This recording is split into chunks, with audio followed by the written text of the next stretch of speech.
Penurunan produktivitas karyawan pada saat pandemi COVID-19. Pada saat ini, seluruh umat manusia dari penjuru dunia digoncangkan oleh adanya virus COVID-19. Virus ini sangat mempengaruhi masyarakat dan menimbulkan kepanikan. Mulai dari ribuan hingga ratusan sudah terjangkit virus ini, dan sudah banyak yang meninggal dunia dikarenakan terjangkit oleh virus COVID-19. Pemerintah tidak tinggal diam. Pemerintah sudah banyak memberikan himbauan-himbauan dan bantuan-bantuan kepada masyarakat dan membuat program yaitu stay at home, yaitu bekerja dari rumah dan melakukan aktivitas di rumah saja dan membatasi untuk keluar dari rumah. Keterbatasan ini membuat banyak perusahaan yang melakukan pemotongan gaji dan bahkan PHK terhadap karyawannya. Inilah grafik penurunan produktivitas perusahaan. Pada tahun 2018 mengalami penurunan sebesar 5%. Awalnya 80% menuju ke 75% dan meningkat lagi sebesar 10% sehingga jadi 85%. Pada tahun 2019 mengalami penurunan sebesar 5%. Pertama, mulai dari 85% turun menjadi 80%. Dan setelah itu meningkat lagi sebesar 3% menjadi 83%. Pada tahun 2020 mengalami penurunan sebesar 10%. Awalnya 85% menjadi 75% dan mengalami penurunan sebesar 15% lagi. Awalnya 75% menjadi 60%. Ya, selanjutnya yaitu dampak pandemi COVID-19. Yang pertama, banyak perusahaan yang merumahkan karyawannya, yaitu work from home atau WFH, bekerja dari rumah. Pekerja tetap bekerja, tetapi tidak datang ke tempat kerja, yaitu mengerjakan pekerjaannya dari rumah saja. Tunjangan tetap dibayar, tetapi mengalami pemotongan, tidak sama seperti sebelum pandemi. Dampak yang kedua yaitu no work no pay, sesuai dengan pasal 93 ayat 1 nomor 13 tahun 2003 tentang ketenaga kerjaan, yaitu upah tidak akan dibayar jika pekerja tidak melakukan pekerjaan. Jadi, jika seorang pekerja tidak melakukan pekerjaannya, maka upahnya tidak akan dibayarkan oleh perusahaan atau dia tidak akan menerima gaji. Yang ketiga yaitu penurunan pendapatan sehingga harus membuat strategi baru. Yang awalnya sebelum pandemi kita lebih gencar untuk strategi pemasaran offline, door to door. Sekarang kita harus menggencarkan lagi untuk strategi online. Karena apa? Pada saat ini semua serba digital, semua serba online karena keterbatasan untuk berinteraksi di luar rumah. Jika kita tidak merubah strategi kita, maka pendapatan akan terus-menerus menurun, tidak mengalami peningkatan. Dianjurkannya social distancing. Keterbatasan ini membuat kita sulit untuk bergerak dan sulit berinteraksi satu sama lain. Selanjutnya yaitu penyebab penurunan produktivitas. Yang pertama yaitu kesehatan yang menurun. Pada saat ini kondisi tubuh kita sering berubah-ubah sehingga kita harus fokus untuk menjaga kesehatan kita agar dapat melawan COVID-19 dan selalu menerapkan protokol kesehatan.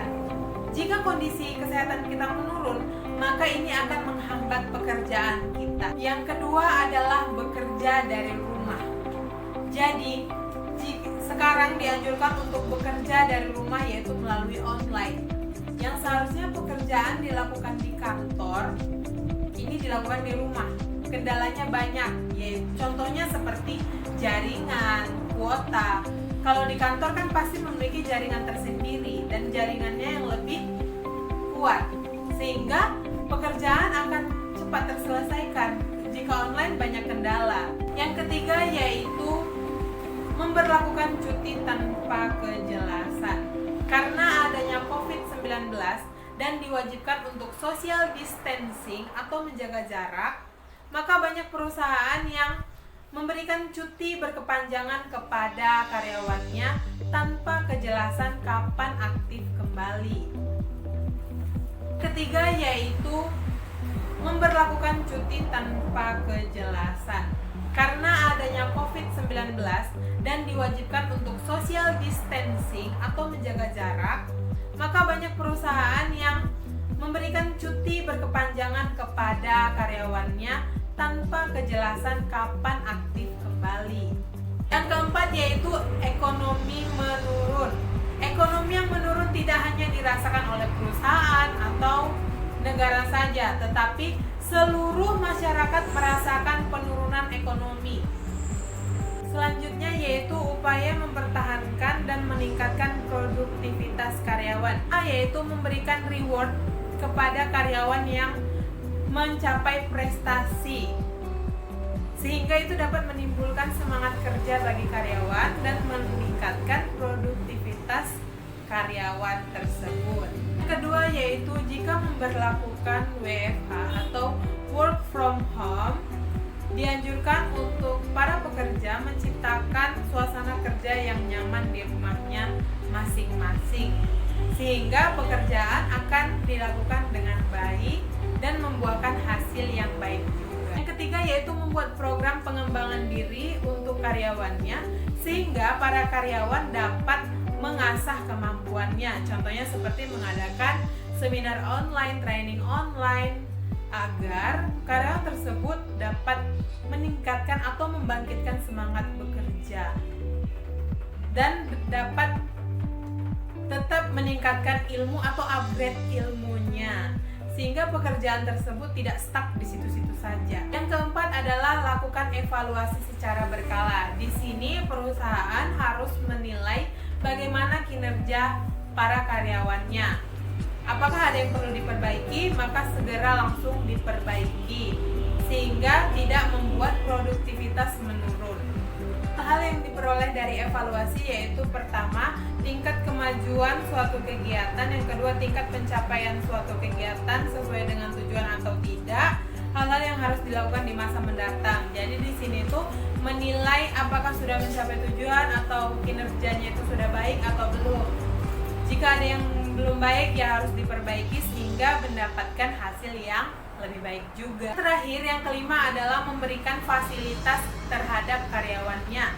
Contohnya pada saat ini memberikan fasilitas kuota kepada karyawannya sehingga pekerjaan akan terlaksana dengan baik.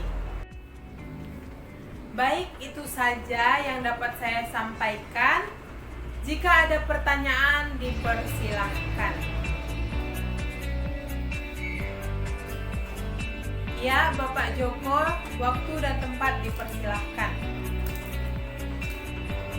Baik, itu saja yang dapat saya sampaikan. Jika ada pertanyaan, dipersilahkan.